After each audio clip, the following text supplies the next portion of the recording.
Hi everyone, it's Mrs. Thomas, and I am out in Carroll County in Westminster, I guess. I don't know, Hempstead. And Margot is at her swim practice. So I'm going to show you what she does and what Ian does almost every morning. I'm going to switch the camera, okay? I think. Let's see if I can figure it out. Yep. So there's, do you hear them? They're swimming. They're doing backstroke right now. They're doing half arms and half legs. Can you see them? Let's see. Can I zoom in? Oh, I can zoom in. All right. So they were racing before, and now they're doing just a easy set or easy couple of laps. And now they turn around and see their coach at the end. Do you see him? He is, where is he? I can't see him through there. There he is. See him walking at the end of the pool? And he's watching to see how they do and how their stroke is. See him behind the pole right there? He's in between. There he is walking, and he's coming to the side. And he's probably got something on his mind of a tip. Let's see. He's watching them. And he's watching to see how they are doing with their stroke. And he's clapping.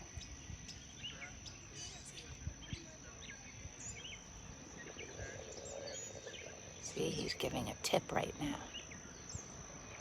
All right, now, did you hear the buzzard? They rely on the buzzard to see what speed they need to go. And there's another pool in the back where another part of the team is practicing.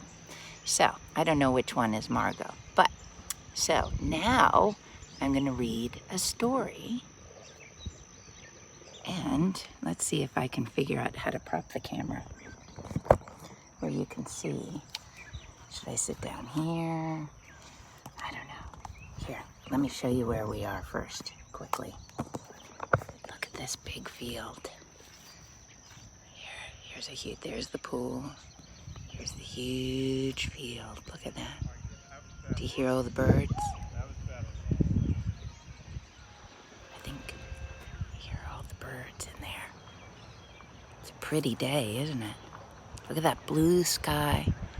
Just some wispy clouds. And it's the 4th of July. Happy 4th of July, everybody. All right, so now let's figure out how to read this story.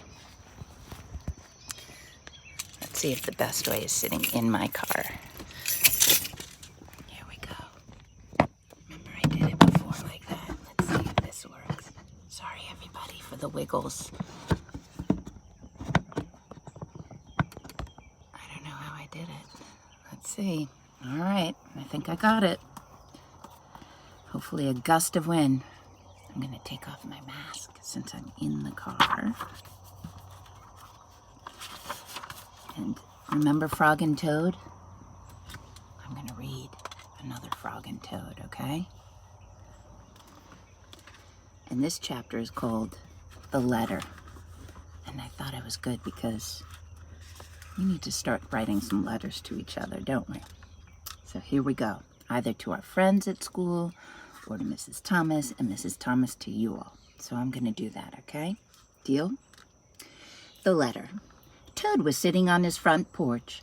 Frog came along and said, "What is the matter, Toad? You are looking sad." "Yes," said Toad. "This is my sad time of day. It is the time when I wait for the mail to come. It always makes me very unhappy." "Why is that?" asked Frog. "Because I never get any mail," said Toad. "Not ever?" asked Frog. "No, never," said Toad. No one has ever sent me a letter. Every day my mailbox is empty. That is why waiting for the mail is a very sad time for me." Frog and Toad sat on the porch, feeling sad together. Then Frog said, "I have to go home now, Toad. There's something that I must do." Frog hurried home. He found a pencil and a piece of paper. He wrote on the paper. He put the paper in an envelope. On the envelope he wrote, "A letter for Toad." See, a letter for Toad. Frog ran out of his house. He saw a snail that he knew. "Snail," said Frog, "please take this letter to Toad's house and put it in his mailbox." "Sure," said the snail, "right away."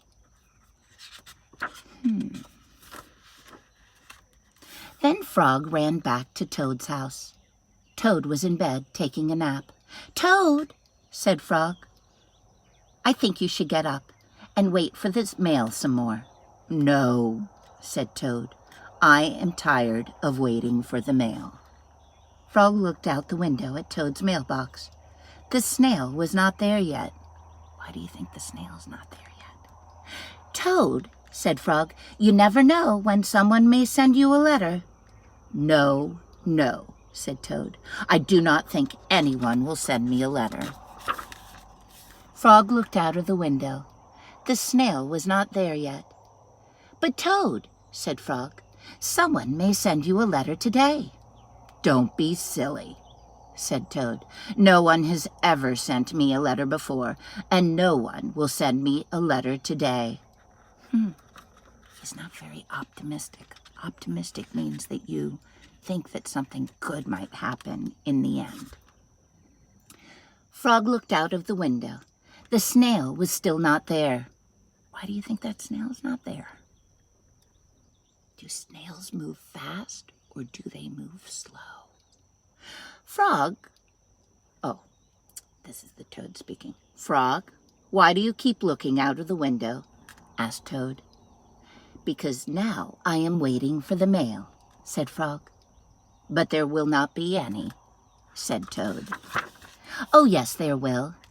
Frog is optimistic. He thinks that good things will happen even when not so good things have been happening. Have you noticed that about Frog? He's the opposite of Toad. "Because I have sent you a letter." "You have?" said Toad. "What did you write in the letter?" Frog said, "I wrote, 'Dear Toad, I am glad that you are my best friend. Your best friend, Frog.'" "Oh," said Toad, "that makes a very good letter." Then Frog and Toad went out onto the front porch to wait for Snail. They sat there, feeling happy together. Does Frog make Toad happier? He does. They're good friends, like all of us, right? Do we all make each other feel better? Even if we can't see each other, we can figure out ways. Frog and Toad waited a long time. 4 days later, not 1, not 2, not 3, but 4 days later, the snail got to Toad's house and gave him the letter from Frog. Toad was very pleased to have it. The end. I love Frog and Toad stories. This one's called Frog and Toad Are Friends by Arnold Lobel. So, Frog and Toad were Will's favorite stories when he was little, Larson's favorite stories when he was little, Isabel's favorite stories, Margot's favorite stories, and Ian's favorite stories when they were little. Mr. Thomas loved reading Frog and Toad stories to them. So that's why we save all of our Frog and Toad books. I love you all. I miss you. And we will see each other soon. I don't know how soon, but let's write some letters. Bye, sweetie pies. Miss you.